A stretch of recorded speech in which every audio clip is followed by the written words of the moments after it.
Launching an e-commerce business in 2026 is more accessible than ever, but also more competitive. The key isn't to raise millions or hire a huge team, but it's to stay lean, stay focused, and build a business that can scale sustainably. Hi, I'm Afan, a former investment analyst and a startup growth advisor. I've been leading and advising several e-commerce and digital-first businesses for almost a decade. Today, I'll walk you through how exactly to build an e-commerce business in 2026. We'll cover topics such as what to outsource and what to keep in-house, what your ideal team should look like, where your budget should go, how to raise early investment, and what success should realistically look like in the first couple of years. Now, let's start with the biggest decision. What should you outsource and what should you keep internal? A lean startup wins by focusing on things that are strongly linked to your vision. As such, the elements that you need to keep in-house are your core competencies. What could these be? These are the things where your brand's value and differentiation comes from. First is product and category strategy. Deciding on what to sell, how it is positioned, and what your pricing and assortment should look like. For example, a sustainable skincare brand should own the product formula, the packaging decisions, and the brand story. Second is branding and customer experience. Tone of voice, content direction, customer service policy are some of the things that fall into this category. For example, if you are launching a premium coffee brand, your storytelling and customer interactions are part of your value creation. The third element that falls into this bucket of what you should keep in-house is your growth strategy. Understanding your own data, your customer acquisition costs, your channels, which channels work, what is the margin depending on the type of channel used.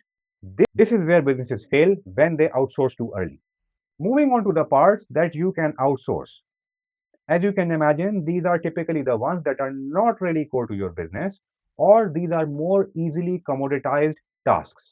These are the functions where experts can do it cheaper, faster, and better than you. So there's no point to build such competencies inside. A couple of examples or the elements that fall into this bucket are fulfillment and logistics. Here you can use third-party logistics. You don't really need to build your own warehouse.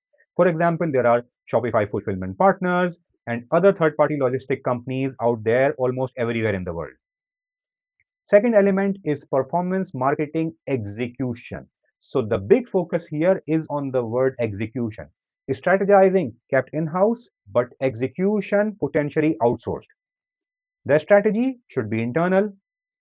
However, when it comes to running ads, optimizing campaigns, this could be outsourced to specialists. Third is web development for certain complex features. For example, basic Shopify stores are quite easy to set up, but then to build custom templates, integrations, automation workflows, this can be handled a lot more efficiently with agencies or experienced freelancers rather than spending your time to learn these capabilities, which could have a huge opportunity cost for you as a founder. Lastly, accounting and legal. You don't really need to hire dedicated lawyers, legal advisors, or financial analysts in the very beginning of the start of your company. You can outsource all of these elements until you are able to scale. Now, the rule is simple. Keep thinking in-house. Outsource the doing until you are able to scale. Now, let's go into the second part, which is implications of what to keep in-house versus outsource on the kind of organization that you should build. For a lean e-commerce startup in 2026, a small, high-leverage team beats a big one. Here are the typical 3 to 4 people that you need to start your business. First is the founder and CEO who owns the product vision, commercial strategy, partnerships, fundraising elements, and also acts as the first head of marketing and operations. The second person in here is your growth lead or performance manager. This is the person who will own the growth strategy, focus on analytics, conversion rate optimization, testing how different channels operate, And this person is also responsible for working with the outsourced execution partners. The third one, especially if you are not just buying brands and reselling, but creating your own brand of products, this is brand and content lead. This person owns the creative direction, focuses on building the content calendar, focuses on enriching your social media identity, and basically, in other words, they are the brand's voice. The fourth, which is optional, and in many cases, this job could be done by the founder and CEO, is customer experience manager.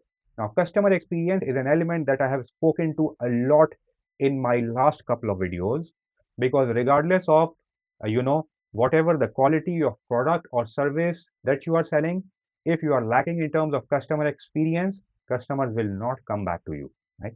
Now, this customer experience manager is predominantly responsible for handling your customer service operations, returns, feedback loops, and so on. Moving on to the part that is outsourced, here the kind of people who might be working as part of an agency or as a freelancer supporting your growth are a performance marketing agency, a third-party logistics partner, part-time web developer, and a part-time finance and accounting or legal advisor.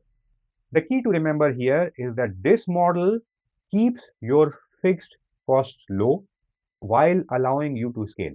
And once you are at a scale stage, then obviously you can decide to bring some of these people in-house. And the beauty of engaging with agencies and freelancers in this mode is that once you are able to scale, you know the people potentially that can come into your team full-time once you have achieved that scale. Now let's go into potential hurdles and budget considerations. Whenever launching a new business or a startup, there are some harsh realities. It is not a smooth ride. Things can go wrong and will go wrong. Here are the most common pain points that you need to be aware of, because some of these you might face when launching your business. Some of the potential hurdles include high customer acquisition cost. Paid ads across Meta, Google, TikTok, etc. continue to rise, and many startups burn all their budget before finding product market fit. There could be supply chain delays, manufacturing delays, freight cost volatility, minimum order quantity challenges can all lead to delays in your product launches. There are going to be inventory risks. Sometimes you might order too much, which ties up your cash. Sometimes you might have some SKUs that could become slow movers and they end up occupying space in your warehouse. Lastly, there could be cash flow constraints. Revenue may come a couple of weeks later while you need to pay to your suppliers today. So, for having a lean startup, it is important that you launch with minimal waste. And here are some of the budget benchmarks for launching a lean business. First, product development and initial inventory should not be more than 40 to 50% of your initial budget. Branding and website would probably take between 10 to 15%. The remaining, in large part, should go into marketing and should allow you at least a 3 to 6 month runway of the cost that you will spend on running ads and making sure your brand becomes visible to customers. About 5 to 10% normally should be going into operational tools, working capital, and so on. For many first-time founders, a lean launch typically costs anywhere between 20,000 to 80,000 US dollars, depending on the type of product or service that you are planning to launch. For example, beauty versus apparel versus home goods. Digital only or drop shipping models also cost less. Now, where does this 20 to 80,000 come from? Most new e-commerce businesses will not qualify for venture capital investment, especially without any traction. So here are some of the real practical alternatives that could allow you to secure that first financing to launch your business in 2026. First is friends and family. These people could be giving you small checks of about 5,000 to 10,000 or 20,000 US. Second, obviously, is angel investors. You can look for angels with consumer, brand, or retail backgrounds, and these people often invest based on the team, concept, and early prototypes. The third area that you can also tap into is crowdfunding. Kickstarter, Indiegogo are great alternatives for hardware, wellness, tech accessories, and innovative products. And this helps to fund production even before manufacturing. There's also revenue-based financing platforms that can give you cash advance based on your sales, but normally these work only once your store has some consistent revenue. The last is strategic partnerships with your retailers, distributors, or potentially manufacturers that take a small stake in your business. And this is especially good if you're operating in the consumer packaged goods, beauty, or home goods space. Important to remember here is that the goal is not to raise money. The goal is to validate your concept and business idea cheaply. Once you prove demand, the money will follow. Now you know what to keep in-house and what to outsource. You know what could be potentially the pain points or hurdles affecting your launch. You know how to allocate the budget to different activities, and you know how to raise the first funds to launch your business. But what should all this lead to? How should you measure success in the first couple of years? It's not revenue. Early revenue is noise. Instead, you need to focus on momentum. And these are some of the KPIs that you need to focus on in the first 1 or 2 years. So in the first year,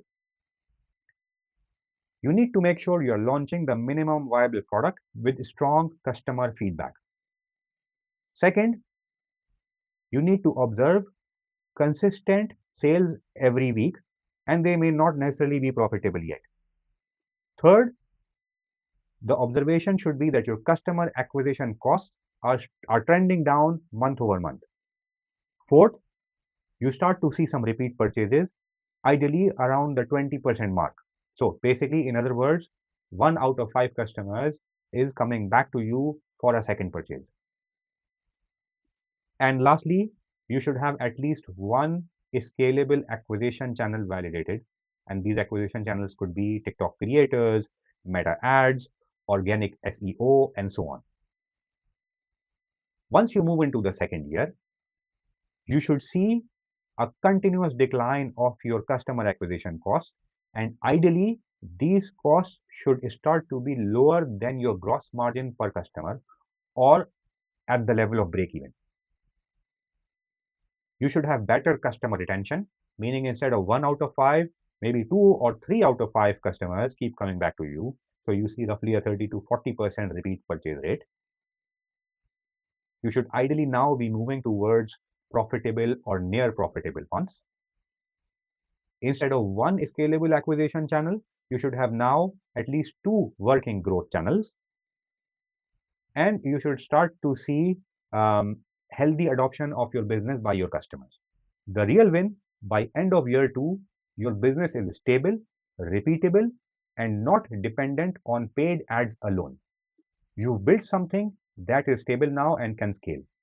So now you've seen launching an e-commerce business in 2026 isn't about having the biggest budgets. It's about staying lean, staying disciplined, and building around something that customers actually want. If you focus on product, brand, and sustainable growth, your business will have every chance to succeed. Thanks for watching. If you want a downloadable checklist or a deeper breakdown of the team structures and budgets, drop a comment and I will create it. If you've made it this far and you enjoy watching this content, consider subscribing to my channel.